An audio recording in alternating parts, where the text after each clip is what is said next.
Bonjour les amis, c'est Papy qui fait de la résistance. Eh bien ce matin j'ai fait un effort surhumain. J'ai quand même été à la manifestation à Troyes. Il y avait une belle manif, près de 500 personnes.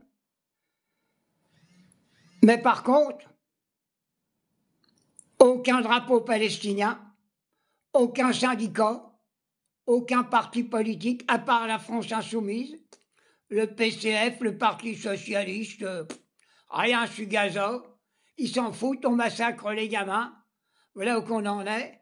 Il y avait quand même une bonne manif, si, c'est vrai. J'ai discuté avec des syndicalistes, des membres des partis politiques.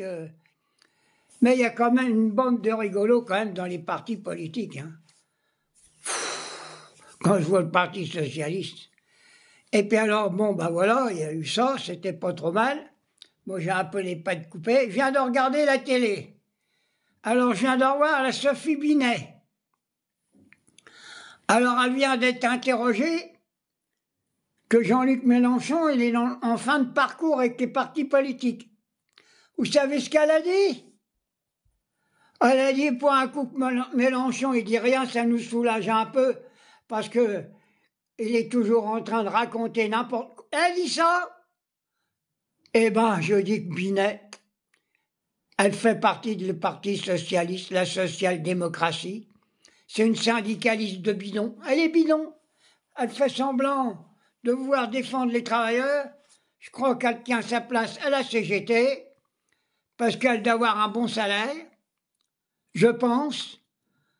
Tous ceux qui critiquent Jean-Luc Mélenchon, ils sont pour la social-démocratie. Ça soit Binet, Castex, les socialistes, les communistes et les Verts, ils ne veulent pas de changement profond dans le pays. En 2027, ils veulent reconduire la même politique qu'on vit depuis 50 ans, depuis Hollande, depuis Mitterrand. Ils ont saccagé le pays. Pour être élus, ils racontent un peu n'importe quoi pour soutenir les travailleurs, et quand ils sont élus, ils font tout le contraire. Qu'est-ce que c'est que ces guignols? Binet, je t'avais pris pour quelqu'un de bien, mais finalement, tu veux bien faire un syndicaliste à la papa, sans pas trop bouger, sans rien. T'appelles même pas une grève générale, t'appelles même pas à bloquer le pays. Il y a comme ça qu'on va sortir. Pas d'autre solution. C'est lamentable, lamentable. Alors, que ça soit en 2027, il n'y a pas d'autre solution, je le dis. C'est la France insoumise. Le programme, notre programme, le programme qui a été soumis au Front populaire, que les socialistes ont signé, que les communistes ont signé, que les Verts ont signé. Maintenant, ils se torchent le cul avec le programme. C'est une honte. Ils n'ont même pas censuré le gouvernement, alors qu'il est en train de saccager tous les hôpitaux, des millions de lits qui sont en train d'être supprimés. On crève sur les brancards, et on entend encore des syndicalistes et des membres de partis politiques à pleurnicher. Je pense qu'ils sont en train de pleurer, ils ne se pleurent pas. C'est des larmes de crocodile. Ils ne veulent pas trop en donner. Ils ont peur que leurs billets qui touchent, leurs cartes bleues se fondent sous leurs larmes. Bon, non. La révolution, c'est maintenant.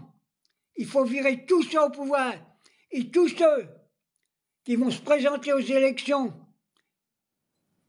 du président de la République, s'ils ne sont pas derrière la bannière de la France insoumise, ou ceux qui voudront se mettre avec nous, ce ne sont pas des militants, ce sont des crapules, ils veulent maintenir la social-démocratie.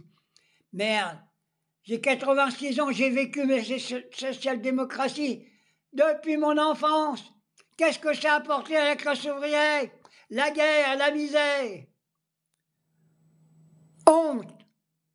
Alors, Jean-Luc, j'espère que tu vas la ramener, là, puis que tu vas claquer la gueule un peu à la Binet, hein. Parce que j'ai rencontré aussi quelques communistes à Troyes, là.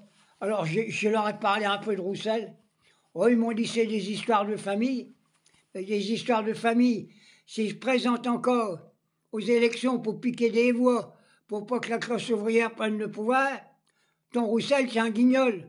Moi, je leur ai dit, c'est un collabo. Il vaut pas mieux que Doriot pendant la guerre, quand le communiste qui s'est mis avec Pétain. C'est la même chose. Bon, je suis fatigué, j'ai pas mal ramené mon bec ce matin, j'en ai un peu aligné dans les manifestations, et je dis, il n'y a pas d'autre solution. Si vous bloquez pas le pays, c'est fini. Il y avait que moi qui avait le drapeau palestinien sur les épaules, sur les 450 personnes ou les 500 personnes, mais c'est une honte. Ça veut dire que ceux qui n'ont pas porté le drapeau palestinien sont complices de génocide. Ils sont avec le criminel Netanyahou.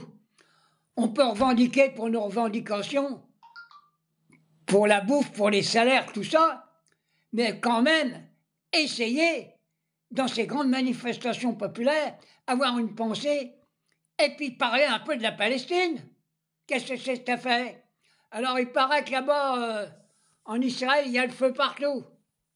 Je pense que c'est le karma qui est en train d'arriver là-bas. Ils vont encore dire que c'est de la faute des Palestiniens. J'ai entendu que les dirigeants australiens, ils appelaient la France avec les Canadiens. Moi, je veux dire, il faut y aller avec les Canadiens.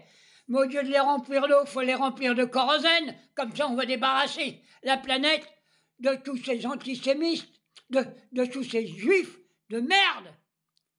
Merde. Par contre, avant qu'on lance nos Canadaires, il faut que les véritables juifs, les sincères, ceux qui sont de gauche, qui s'en aillent de là, hein, qu'on grille pas tout le monde quand même. Hein. Allez, bisous.